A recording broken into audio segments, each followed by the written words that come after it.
एक समय था जब मुझे लगता था कि अगर मैं किसी रिश्ते को दिल से निभा रही हूँ, किसी के लिए अच्छा सोच रही हूँ, मेहनत कर रही हूँ, तो शायद सामने वाला भी उसी तरह समझेगा। लेकिन धीरे धीरे जिंदगी ने कुछ ऐसी बातें समझाई जो उस समय थोड़ी कड़वी लगी। जैसे हर रिश्ता हमेशा एक जैसा नहीं रहता, हर इंसान हमें उसी तरह नहीं समझता जैसा हम चाहते हैं, हर कोशिश का नतीजा हमारी उम्मीद के मुताबिक नहीं आता, और हर बार सिर्फ मेहनत करने से बात नहीं बनती।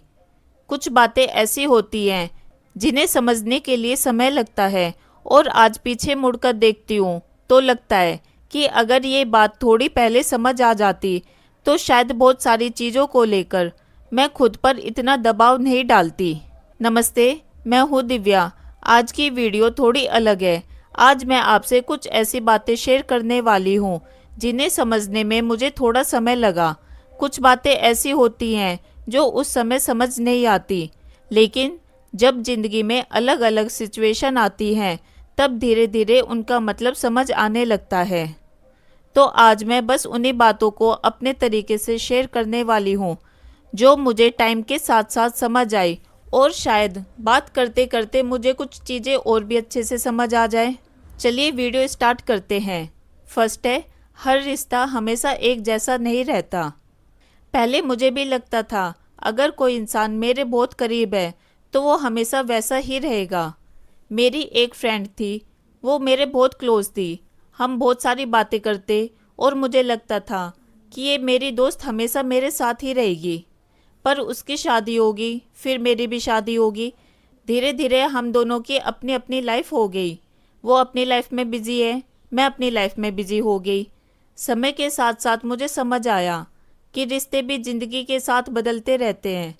जो लोग कभी बहुत ज़्यादा बात करते थे उनसे धीरे धीरे बात कम होने लगती है। जिससे मैं रोज़ अपनी छोटी छोटी बातें शेयर करती थी, अब कभी कभी कई महीने हो जाते हैं बात ही नहीं हो पाती। और इसमें ना तो उसकी कोई गलती है ना ही मेरी कोई गलती है, बस धीरे धीरे ज़िंदगी की डायरेक्शन ही बदल गई। पहले मैं ऐसी चीज़ों को लेकर बहुत सोचती थी, क्या हुआ, अब हमारी बातें पहले जैसी क्यों नहीं होती। लेकिन अब लगता है कि हर रिश्ता हमेशा एक जैसा रहना ज़रूरी नहीं है। कुछ लोग हमारी ज़िंदगी में बहुत लंबे समय तक रहते हैं, कुछ थोड़े समय के लिए आते हैं, और जो थोड़े समय के लिए आते हैं वो बहुत कुछ सिखाकर आगे बढ़ जाते हैं। और शायद रिश्तों को लेकर ये बात भी समझना ज़िंदगी का एक हिस्सा है कि हर रिश्ता हमेशा हमारे साथ उसी जगह पर नहीं रहता जहाँ से हमने शुरुआत की थी। सेकंड है, ना कहना सीखना ज़रूरी है। ये चीज़ मेरे अंदर है और इससे मैं बहुत परेशान हूँ। कोई मुझे कुछ पूछता है, कोई मुझे कुछ काम बोल देता है तो मैं बिना सोचे ही कर देती हूँ। कई बार मेरे पास पहले से बहुत काम होता है, फिर भी लगता है कि चलो ये भी कर देती हूँ, फिर बाद में मेरा काम पीछे रह जाता है। अभी भी मैं ये नहीं कहूँगी कि मुझे ना कहना पूरी तरह से आ गया। अभी मेरे से ना कहना नहीं आया, लेकिन अब मैं कोशिश कर रही हूँ कि अपनी इस आदत को थोड़ा सुधारूँ। देखो, मदद करना ज़रूरी है, लेकिन किसी की मदद करने से मुझे कोई परेशानी भी नहीं है। लेकिन अब धीरे धीरे मुझे ये समझ आ रहा है कि अपने काम को पीछे रखकर खुद को परेशानी में डालकर हर बार किसी की मदद करना भी सही नहीं है। इसलिए अब मैं कोशिश कर रही हूँ कि पहले मैं अपना काम खुद देख लूँ। अगर मेरे पास समय है और मैं कर सकती हूँ तो ज़रूर करूँगी, लेकिन अगर उस समय मेरा अपना काम ज़रूरी है तो पहले उसे पूरा करूँगी और उसके बाद सामने वाले का काम देखूँगी। क्योंकि किसी की मदद करना अच्छी बात है, लेकिन हर बार अपने काम और अपनी ज़रूरतों को पीछे रखना भी शायद सही नहीं है। थर्ड पॉइंट है, सिर्फ मेहनत करना काफ़ी नहीं है, अपने लिए भी सोचना पड़ता है। पहले मुझे लगता था कि बस मैं मेहनत करती रहूँगी तो सब अपने आप ठीक हो जाएगा। घर का काम हो, परिवार की जिम्मेदारियाँ हों या बच्चों से जुड़ी कोई चीज़, मैं बस एक एक करके सारे काम करती रही। दिन कब शुरू हुआ और कब ख़त्म हो गया कई बार पता ही नहीं चला। लेकिन ज़िंदगी में एक समय ऐसा आता है जब सिर्फ मेहनत नहीं, डायरेक्शन भी ज़रूरी लगने लगती है। जब मुझे ये पता होगा कि मुझे क्या चाहिए और मैं किस चीज़ के लिए मेहनत कर रही हूँ, तभी मेरी मेहनत सही जगह जाएगी।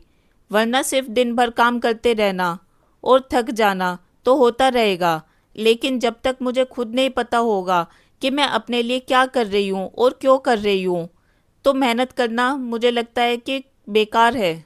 फोर्थ पॉइंट है, अपनी पावर किसी और के हाथ में मत दीजिए। ये बात मुझे बहुत देर से समझ आई।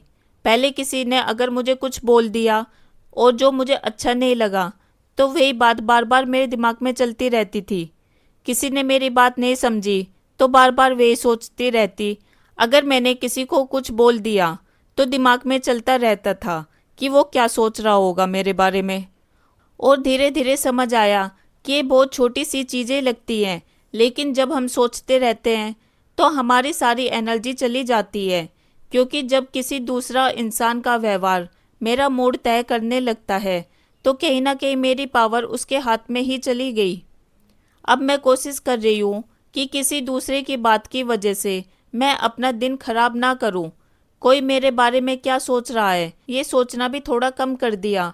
क्योंकि अब मुझे लगता है कि किसी बात का असर होना अलग बात है, लेकिन उस असर की वजह से अपना पूरा दिन और अपना पूरा मूड खराब कर लेना, ये सही नहीं है। आखिर मेरा दिन और मेरा मूड मेरे हाथ में ही होना चाहिए। फिफ्थ पॉइंट है, पैसों को लेकर जागरूक होना बहुत ज़रूरी है। पहले मुझे लगता था कि घर के खर्च और पैसों का हिसाब जो घर में संभाल रहा है वही देख लेगा, लेकिन धीरे धीरे समझ आया कि पैसों के बारे में बेसिक चीज़ें पता होनी ही चाहिए। घर में कितना खर्च हो रहा है, कहाँ खर्च हो रहा है, बचत कितनी हो रही है और क्या क्या आगे के लिए सोच रखा है, इन चीज़ों से अनजान रहना ठीक नहीं है। मेरे लिए ये बात सिर्फ कमाने की नहीं है, क्योंकि ज़िंदगी में कभी कभी ऐसी सिचुएशन आ जाती है और उस समय कम से कम इतना कॉन्फिडेंस तो होना चाहिए कि मुझे पता हो मेरे घर में क्या चल रहा है। सिक्स्थ पॉइंट है, ज़िंदगी हमेशा प्लानिंग के हिसाब से नहीं चलेगी। ये बात सुनने में बहुत सिंपल लगती है, लेकिन इसे एक्सेप्ट करना आसान नहीं होता। कुछ दिन पहले मैंने भी अपने लिए बहुत सारे प्लान बनाए थे। मैंने अपना चैनल शुरू किया, उस पर काम करना शुरू किया और अपनी ज़िंदगी में कुछ चीज़ों को लेकर प्लान बनाए। कहते हैं ना, जैसा हम सोचते हैं वैसा नहीं होता। मुझे फिर कुछ हेल्थ इशू हो गए और इसकी वजह से मुझे अपने प्लान रोकने पड़े, कुछ चीज़ें पोस्टपोन करनी पड़ी। उस टाइम मुझे बहुत बुरा लगा। मैंने इतना कुछ सोचा था, फिर अचानक कैसे बदल गया। फिर समझ आया कि प्लानिंग करना हमारे हाथ में है, लेकिन ज़िंदगी हर बार उसी प्लानिंग के हिसाब से चले, ये हमारे हाथ में नहीं है। कभी कभी कुछ चीज़ें रुक जाती हैं, लेकिन इसका मतलब ये नहीं कि वो हमेशा के लिए ख़त्म हो गई। इतना सोचो कि बस उनकी टाइमिंग थोड़ा बदल गई है। सेवन्थ पॉइंट है, शादी या परिवार आपकी पूरी पहचान नहीं है। शादी के बाद पत्नी होना, परिवार का हिस्सा होना या घर संभालना, ये सब मेरी ज़िंदगी के बहुत इंपॉर्टेंट हिस्से हैं, जबकि ये मेरी पूरी पहचान नहीं है। मेरी अपनी पसंद नापसंद है, मेरी अपनी पर्सनैलिटी है। कुछ ऐसे काम हैं जिन्हें करके मुझे अच्छा लगता है और इन चीज़ों का होना भी ज़रूरी है, क्योंकि कई बार जिम्मेदारियों के बीच हम इतने बिजी हो जाते हैं कि खुद को सिर्फ अपनी रिस्पॉन्सिबिलिटी के नाम से ही पहचानने लगते हैं। लेकिन मैं सिर्फ किसी की पत्नी या किसी की माँ नहीं हूँ। इन रिश्तों के अलावा भी मेरी अपनी एक पहचान है और शायद ये बात समझना भी ज़िंदगी का एक ज़रूरी हिस्सा है। 8 पॉइंट है, हर फैसला सही नहीं होगा, लेकिन हर गलत फैसला बेकार भी नहीं होता। पहले जब कोई फैसला मेरे हिसाब से नहीं होता था या बाद में लगता था कि शायद मैंने गलत फैसला ले लिया, तो मैं उसी को लेकर बहुत सोचती थी। लगता था कि अगर मैंने उस समय थोड़ा अलग सोचा होता तो शायद सब कुछ अलग होता। लेकिन अब लगता है कि उस समय मैंने जो फैसले लिए, हो सकता है वो उस समय के लिए सही नहीं था, भले ही बाद में उसका रिजल्ट वैसा नहीं मिला जैसा सोचा था, पर इसका मतलब ये नहीं कि वो पूरा समय ही बेकार चला गया। कई बार गलत फैसले भी हमें बहुत कुछ सिखा जाते हैं, जो शायद सही फैसला हमें कभी सिखा ही नहीं पाता। ये हर फैसला सही हो ये ज़रूरी नहीं है, लेकिन हर गलत फैसला हमें पीछे ही ले जाए ये भी ज़रूरी नहीं है। तो ये थी वो बातें जिन्हें मैं अपनी ज़िंदगी को थोड़ा अलग तरीके से देखने के बाद समझ पाई हूँ। इनमें से कुछ बातें अभी भी सीख रही हूँ। शायद ज़िंदगी का यही हिस्सा है, हर चीज़ का जवाब एक साथ नहीं मिलता। कुछ बातें समय के साथ साथ समझ आती है और कुछ बातें हमें खुद अपनी ज़िंदगी से सीखनी पड़ती हैं। अगर आपको इन बातों में से कोई एक बात अपनी ज़िंदगी से जुड़ी हुई लगी हो तो मुझे ज़रूर बताना कि वो कौन सी बात थी। और अगर आपकी ज़िंदगी ने भी आपको कोई ऐसी बात सिखाई है जो आपको लगता है कि आप मेरे साथ शेयर कर सकती हैं तो उसको ज़रूर शेयर कीजिए। वीडियो पसंद आई हो तो लाइक करें, चैनल को सब्सक्राइब करना मत भूलिए। मिलते हैं नेक्स्ट वीडियो में। खुश रहिए, स्वस्थ रहिए।